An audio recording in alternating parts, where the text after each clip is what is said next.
Tony and I are scrutinizing this 1966 Hemi Charger to determine if it is a real one of only 85 factory NASCAR program cars. Look under the hood. Don't hold your judgment back, because I know you're just waiting to shoot holes in it. Have you ever seen that? No, I haven't. I haven't seen it or heard of it. It is very, it draws the air from the cowl. Right. Which is a low pressure where the NASCAR cars do. Now, the way how the NASCAR cars actually had it, because of course NASCAR cars didn't need to have windshield wipers. Tony's our guru on the NASCAR stuff. I got to say, he's sharp. He lives back there, so he grew up around this stuff. They went, the air clean air assembly went straight back. It was a big opening right there. Okay, because they didn't have wipers on NASCARs and stuff like that, right? And they drew directly from the cowl. Where this is, I guess you could say, if you want to believe it, on a street version, it would make the most sense to grab it from here, so that way you still could have the wiper. Yeah, functionally speaking, the theory is there. It may not be it's all the way out here waiting to get in, whereas if it was right in the middle, it'd probably be cooler. But I thought that definitely was inspired by the NASCAR type of mentality. The fuel line, I noticed, dumps out of the fuel pump and into this right-hand apron. Take a look at that. That must have been somebody that must have been a pyromaniac.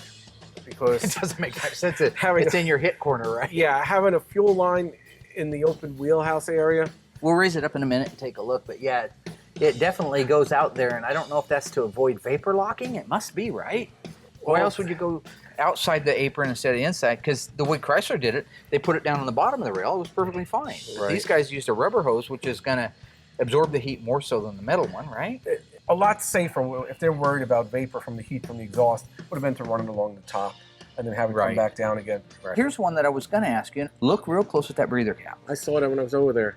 That's it's not a production street Hemi valve cover breather, but that would have just been a chrome dome, right? Black and 66, chrome 67. I know that because I make the valve cover breathers new. That's typical of what was used on a lot of the race Hemis, which of course a race Hemi NASCAR version was in the NASCAR cars. I've seen that valve cover breather commonly used on those applications.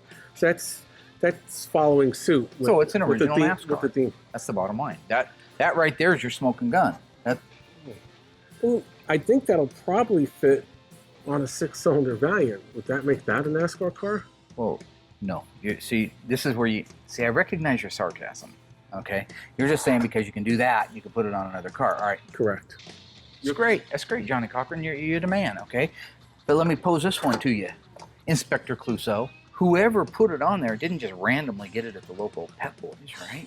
He knew it belonged on there. Right. How many guys would have known what NASCAR would have put on their cars?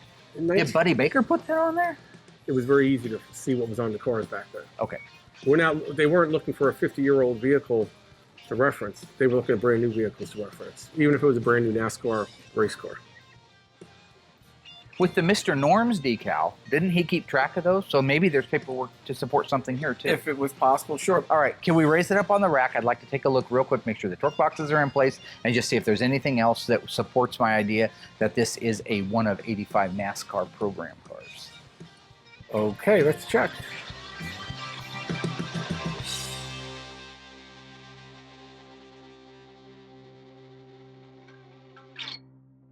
This station will remain on the air day and night.